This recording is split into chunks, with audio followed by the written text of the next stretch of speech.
Good evening everybody, I'm Fictional Crystals, and Lotor is going to be a very interesting antagonist.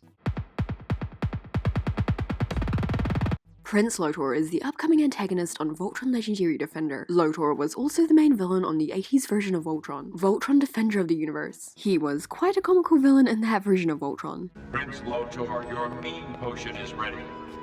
Very good. He often lusted over Princess Lotor, but Prince Lotor in Legendary Defender is going to be completely different, personality-wise at least, just like the other characters are to their 80s counterparts. Prince Lotor will be a much bigger threat than he was in the original. The first episode of Season 3 was shown at San Diego Comic-Con, and even from that you can see major changes in his character. According to other information from SDCC, Prince Lotor is a more grey moral area antagonist. He isn't evil in the same way as Zarkon. We'll be able to understand Lotor's motives. He's been described as an incredibly complex character, one of the most complex characters that Tyler Hunk's voice actor has seen. Lotor will rely on his intellect, taking a totally different approach from Zarkon. He'll be more manipulative and tricky. So how will this affect Team Voltron, and particularly its new leader, Keith? One of the major changes to Lotor is that he no longer has a harem of girls. Instead, he has a bunch of kick-butt general girls. One of his generals you might recognize, because she was the one Keith rescued from the Weblum. Everything about this general and the Weblum galra is the same, from body shape to armor. While in the Weblum Hunk making comments about Keith's galra heritage, Lotor's general could have certainly heard one of the things Hunk said about Keith. She might know that Keith is part galra.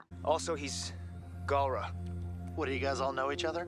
Lotor's general knowing this will come back to bite Keith. Funnily enough, Keith wasn't the only part galra in the Weblum at the time. She's also part galra. So are the rest of Lotor's generals, and likely Prince Lotor himself too. Lotor's got a team of half-breeds. Knowing Keith isn't a full breed either, Lotor will use this against him. His apparently intelligent mind will try to manipulate Keith and the people around Keith. A lot of people who aren't galra don't react well to those who are. The galra empire has been hurting the rest of the universe for thousands of years. You can understand where the fear of the galra race is coming from. The mainstream galra empire, on the other hand, don't take well to those who aren't galra. They even find half-breed galras hard to accept. There aren't many places that Keith would be accepted in. A lot of non-galra and galra would have a thing against him if they knew he was part galra. The people on this planet in Season 3 Episode 1 didn't react well to the Blade of Marmora, simply because they are galra even though they were there to help. Keith is going to be Voltron's new Black Line pilot. He'll become the leader of the Defender of the Universe as we see in the Season 3 trailers. How would everyone feel if they knew their Defender's leader is a galra? How would the galra empire feel if they knew their biggest enemy was a galra? Lotor will use Keith being part galra against him. Whether through his general or some other way, Lotor will find out that Keith is part galra. Just like his crew are, he'll reveal that Keith is galra to the universe, making people not trust Voltron. Once almost every non-galra and full galra is against Keith leading Voltron, Lotor will attempt to get Keith to join his team of half-breeds. Keith is already in a bad state because of Shio's disappearance. The entire universe hating on him will crush him. Lotor will try to manipulate Keith into thinking only the half-breeds will be there for him, saying that the group of half-breeds all know what he's been through, but they fight through it together. Well, that's how I believe Lotor will deal with Keith. Anyway though, thanks for watching and summon Prince Lotor.